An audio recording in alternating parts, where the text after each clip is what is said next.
Hello, good morning.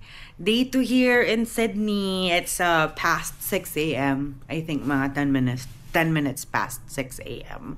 I don't know if you can see the view from outside our hotel room. Pero makikita mo from very far, from the very, very far, far away land. Makikita niya yung Darling Harbor or yung Harbor Bridge pala. And buildings everywhere. Pero happy na may at least ganitong view from our hotel room. So, chika ko lang sa inyo, no? We weren't supposed to stay here until September 3, yung last day namin dito. Pero last minute, like 2 days before our flight here, nag-email si Agoda na ni-reject daw nung hotel namin yung booking namin, yung hotel room namin from day 1 to day 4. Ni-reject daw. Where binook ko siya ng matagal na talaga kasi nga alam ko, in-anticipate ko na magkakaubusan ng rooms, sobrang mahal ng rooms, and parang yun na lang yung natitirang mga below 10K na na per night, 'di ba? Very medyo expensive yung hotels dito sa Sydney. I don't know if it's because yung season and yung paparating na Sydney Marathon, pero ang mahal niya. Ang mamahal ng mga rooms na nakita ko, like above 20,000 per night. So, siguro sa iba afford nila. Ako, hindi muna tayo gagastos ng ganun kalaki. Pero, who knows in the future, right? Pero going back, yung binook ko na yon, parang pay later siya. Parang August 23rd, magko-collect ng payment for our stay ng August 28. So, August 23rd, kinolect nila yung payment. And then, August 26, biglang boosh, canceled, diba? So, parang ako, dapat din na lang nila kinolect yung payment. Kasi, yung credit limit ko din diba? Hindi naman siya agad-agad ma-refund. Tapos, kailangan ko agad-agad makapag-book din ng hotel for us. Or else, we have nowhere to stay na malapit sa race ni Evan. So, ayun, nakipag-email ako sa kanila. They were offering another place, an alternative place, which is very far. Malulugi naman kami sa pamasahe, diba, sa oras. So, we rejected that. So, they offered the full refund. And then, tinulungan ako ng friend ko. I demanded for a bit of a compensation lang for the disruption ng trip. So, they offered 128 to 130 USD na parang Agoda cash that I was able to use nung nag-book ako dito ulit for the day 1 to day 4. So, about 7,000 ata, yun nabawas din. Pero I think it's for the better. Everything happens for a reason naman. 'Di ba? Parang yung una naming hotel room, nasa 17 square meters lang. But here, we were given a 33 square meters, diba? With a good view. So, I think si God na rin talaga yung nag-intervene. Very happy pa din. And today, we're gonna go to the Manly Beach. And afterwards, we're gonna go to Taronga Zone. So, medyo 4 hours lang or 3 to 4 hours lang yung i-suspend namin per area. Siguro, after that, sasaglit lang kami sa Observatory Hill. Magpapa-sunset lang doon. Kasi, di kami pwedeng sobrang mag-out and about today dahil si Evan, bukas na yung race niya. So, at least 8 hours na tulog yung kailangan niya para good condition siya. Kasi yun naman talaga yung pinunta natin dito, diba? Yung first ever world major niya, isusupport natin yon. So, kahit, alam mo yon, maaga tayo umuwi, that's okay. Para good condition siya, safe siya, at ma-enjoy niya yung race niya. So, ayun, magbe-prepare lang kami. Of course, just like day 1, we're gonna show you around. So, stay tuned, everyone!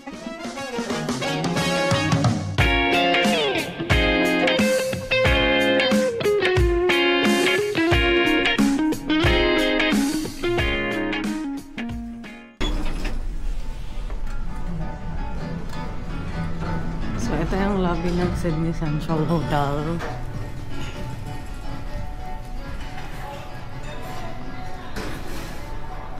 Let's go. Makakasakay tayo ngayon ng tram. Mapunta sa Circular Quay. And then sa Manly Wharf. Wow, lamig. Ako naman today yung hindi naka-puffer. Pero leather jacket naman to. Sana lumaban. Good morning! Ang saya-saya dito sa area na to. Hindi super crowded. It's very tahimik. How are you feeling today? Good. See my popper. Kagabi, akala niya umuulan. Pero di niya lang na-realize na yun pala yung parang hanging habagat.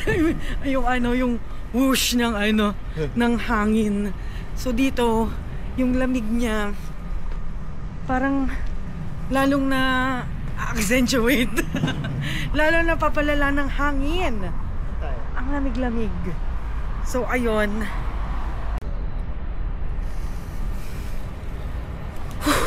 Shucks, ang lamig. Parang gusto kong bumalik at magpalit ng jacket. Since live view. So nadala natin today yung tripod natin. So makapag mga 360 tayo na videos. So ngayon pa talaga siya nag-experiment. Sige. Ayan, lakad na lang kami papunta dun sa tram and then Manly Beach tayo. Let's go.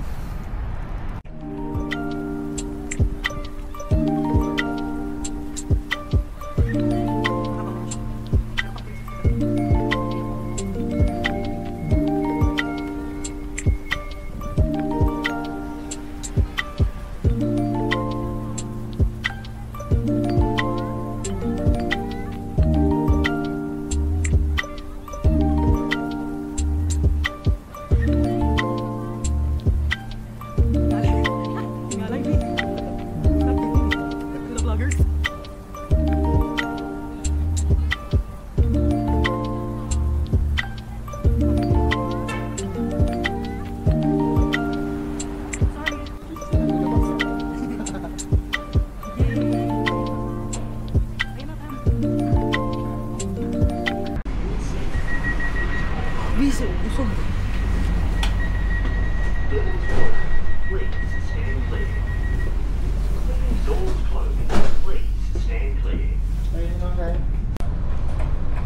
Ang saya, nakapag-tram tayo. So yun, first time natin mag-tram. Guys, apakalamig, hindi giving tong jacket ko. Ina-expect ko mamaya pa ulit lalamig. Yung videographer ko. Yung magkanda o gaga. Sorry. Ay, tara na. Let's go to the wharf. Ayan, pakita mo yung train sa likod mo. Ano? Huh?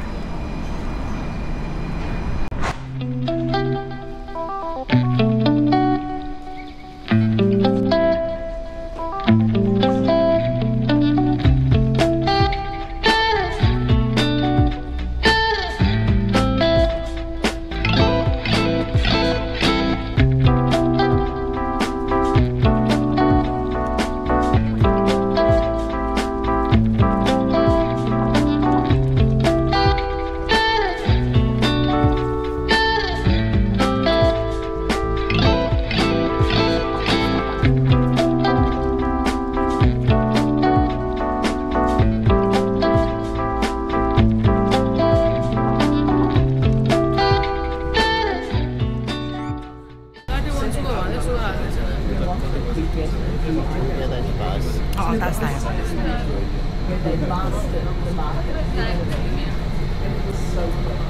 Bobby.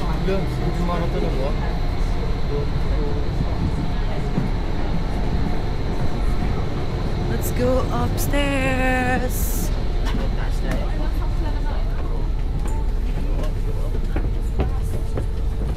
I want outside.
lunch before we head to Talonga Zoo. Oh, yeah.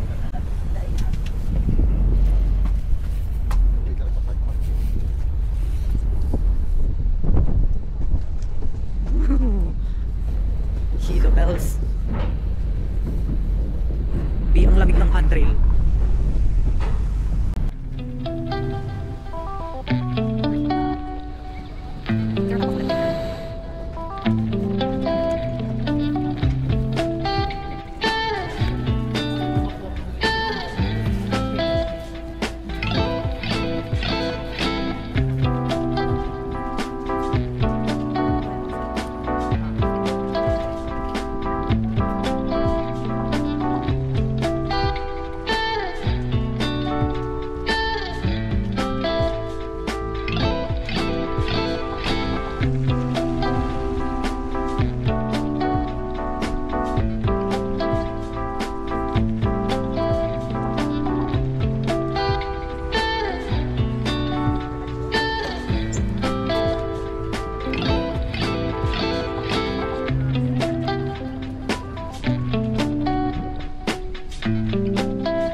Ayan, we're here na. Manly Beach. Ayan, parang ito rin eh, Bobby, mga runners. We'll show you the Manly Beach.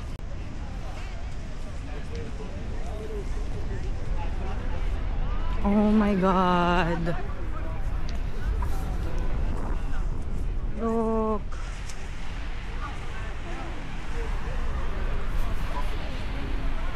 Oh my God. So, kanina nagtatry akong mag time-lapse dito. Kasi diba may binili akong tripod. So, tinayo ko dito yung camera. Tapos, yun lang, pinapabayaan ko lang siya. And then, ayun, hinangin. Boogs. Tumambling siya. Diyan, ayan. Tumambling siya dyan. So, merong parang dent yung camera dito sa kung anong itsura niya sa video, kung kita ba yung crack or dent ba tawag. Sana naman hindi. Hindi ko alam kung meron tong protective whatever eh, pero papacheck ko na lang siguro. Pero so far naman parang dito sa preview parang wala. So ayun, sad lang. Super bago pa and then bumalento. Ayoko na tuloy gamitin yung tripod. Pero anyway, dito lang tayo habang hinihintay natin si Evan. I'll take some videos. I don't know, baka mamaya makapaglakad-lakad ako. Pero sa ngayon kasi bantay ako ng mga gamit.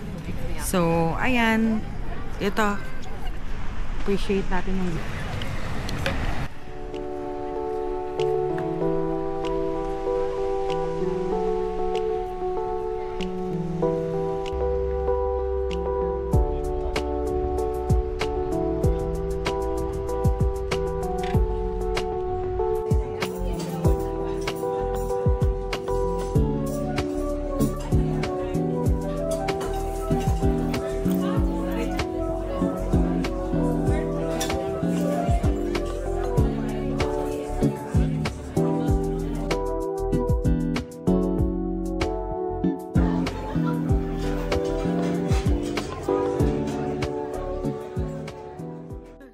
sobrang lamig. Diyos ko, di ko na kaya. Nandito ka. Uwi.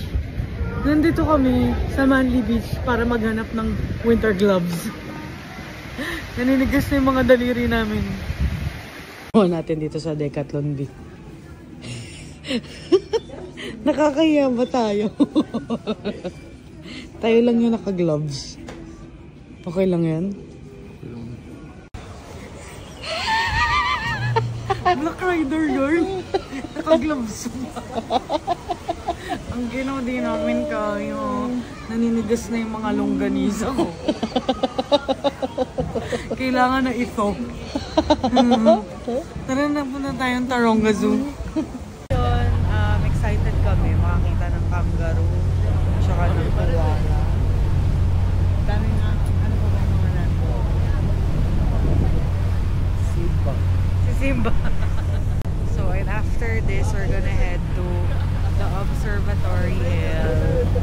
Watch the sunset over there. And then, we're gonna go home na.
Sa bus, Justin Bieber yung buhok.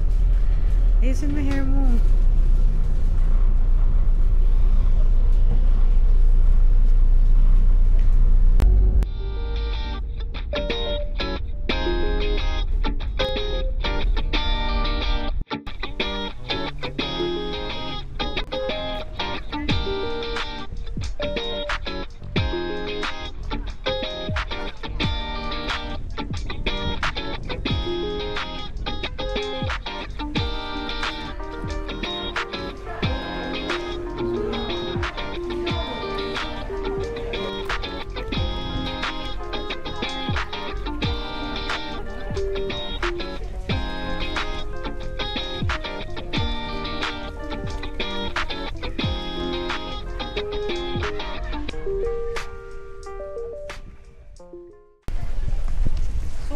Nag-purchase na ako sa Klook ng tickets.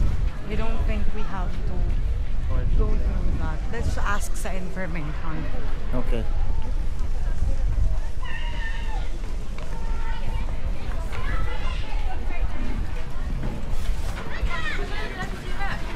Yeah, and I purchased the ticket from like what? Yeah. Cool. Just enter the zoo. You've got the code. They'll scan that code and let you in. Okay, thank you. Have a great day. Thank you. Have a great day. Ayun, diba? May mapa na tayo. Mapa. Mama. Kamusta na? Hindi na.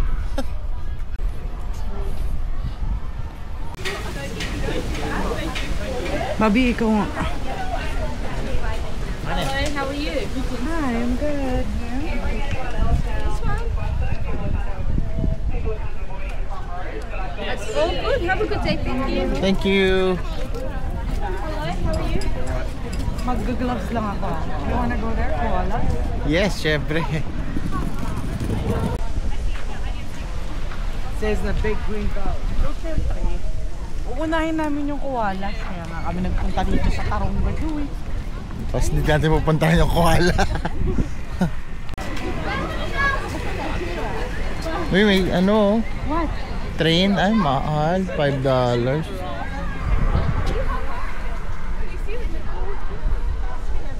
Tara, pasok tayo sa koala.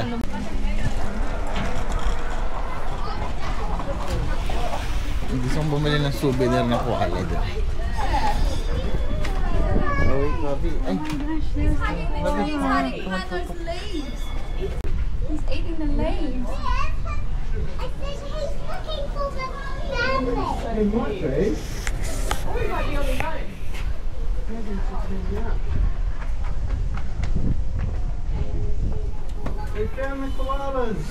Nakatago naman si koala. Masyadong shy type. Tingnan natin kung sa editing makikita. Kita yung sira ng camera. Tingnan mo Sa kilay kong isa. Dito Kita mo? Okay, papagawan natin yan.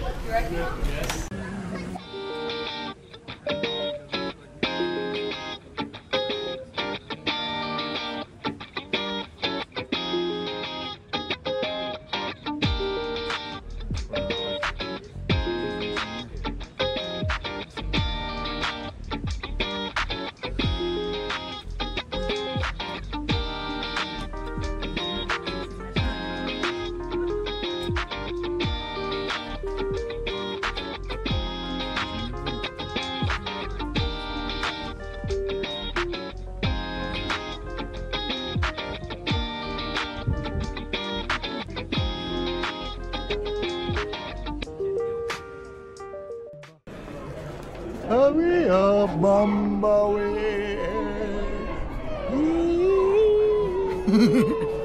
Favorite movie? Lion King.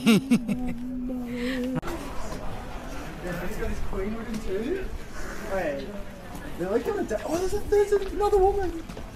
Wait, why are they Loki?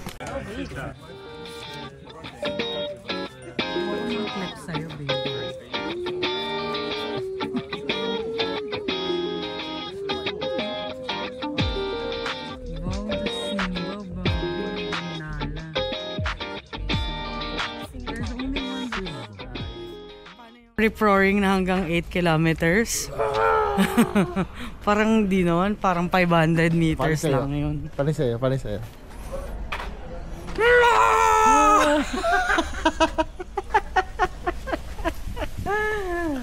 Ito hanggang 10K. 10K? Nandito. Meerkat! Timon! And Pumbaa! Ito tayo sa path. Loko-loko. Nasaan sila?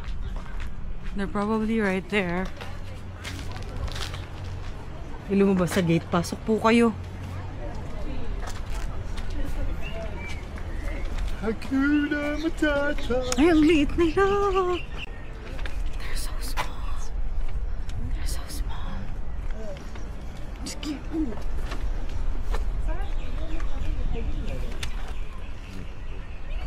Yeah. They're so small. Can I do this? Boomba. Timon?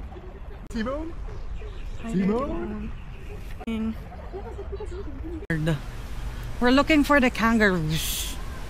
Before kami umalis, makita man lang namin ang mga kangaroo na nag-hop-hop. Ito, Tapos magpapasuntok siya. Char.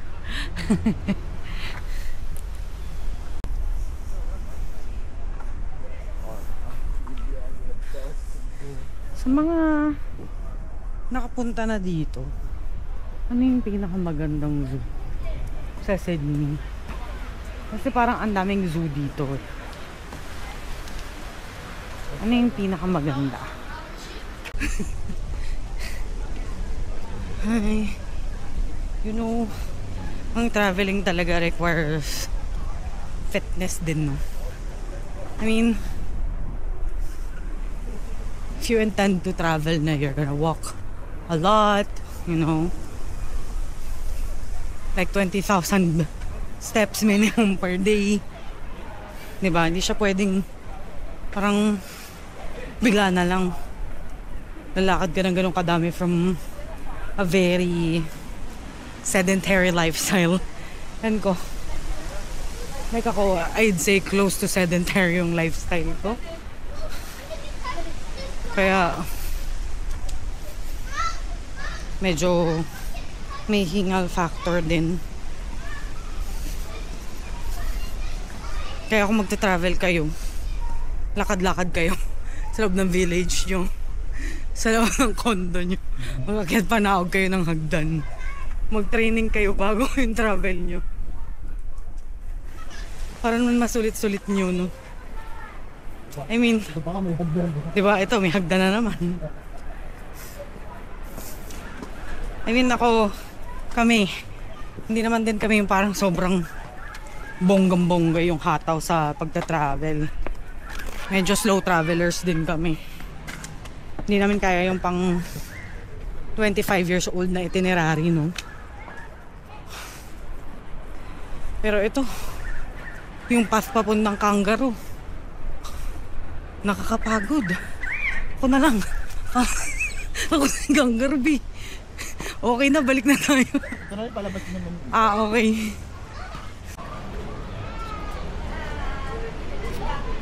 Welcome to Burunar.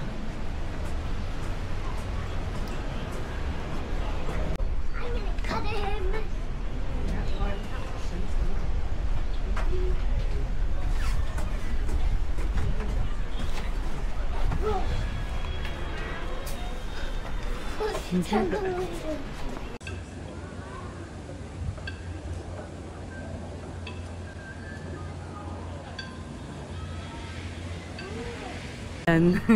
Di sila gumagalaw, para silang naka-stop game lang, gano'n, naka-stop dance yarn.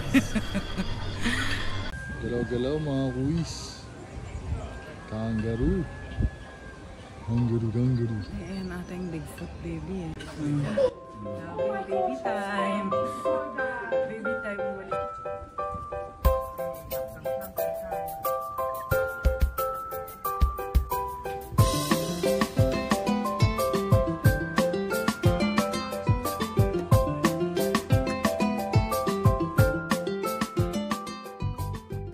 Tara.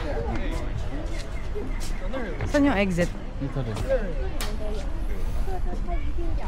So, we're done na sa Taronga Zoo. Kumota na kami ng koala and kangaroo. Ano ba yung gulaman na sinasabi mo? Oh my God. Gulaman. Gulaman. Gulaman. That's the scientific name. Gulaman. Anyway, nakakota na kami ng kangaroo at koala, which is ayun naman talaga yung pinunta namin. Kaya we're going back na para maka-sunset tayo sa Observatory Hill and then ma-meet namin si Justin, yung friend namin. Oh, God. Alright. See you later. Bye, Taronga Zoo!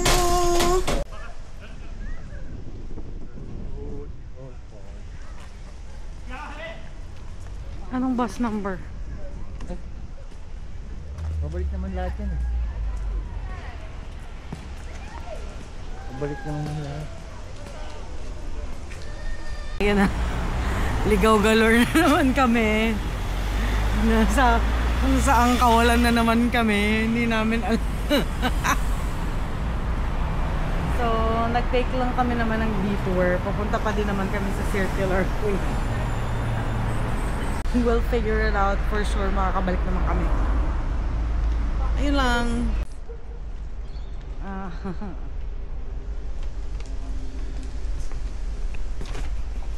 So, nasa ibang wharf kami. Mossman Bay Wharf. Ito na ata.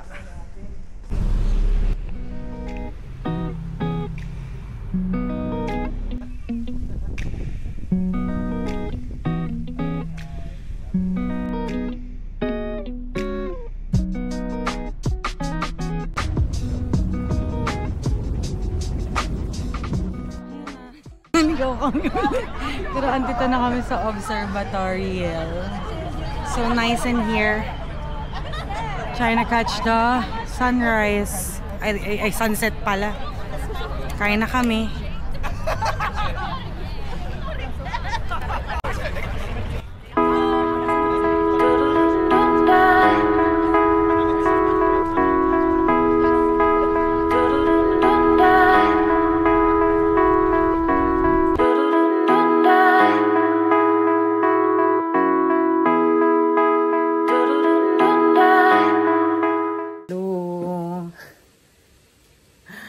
Ate nyo pagod na.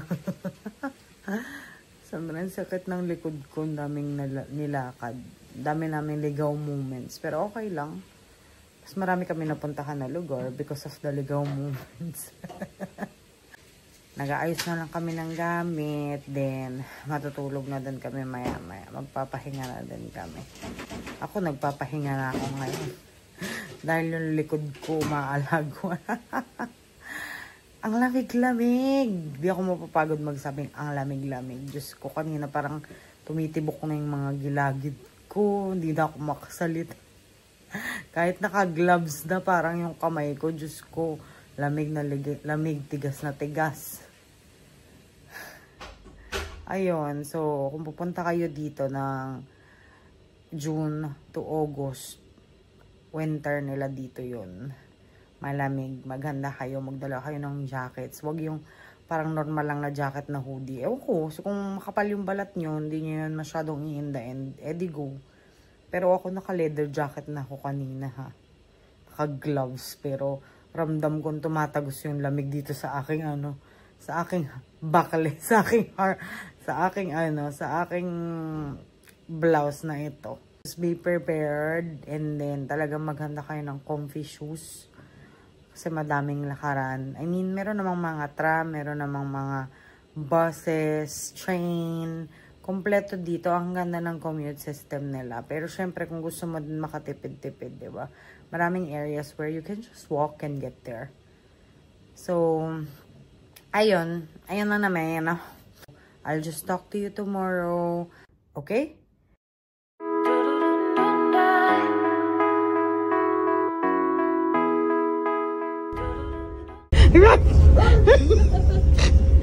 Ano yan? Ito, dito bumper jacket. Ito yung pinakasagat ng mga kita.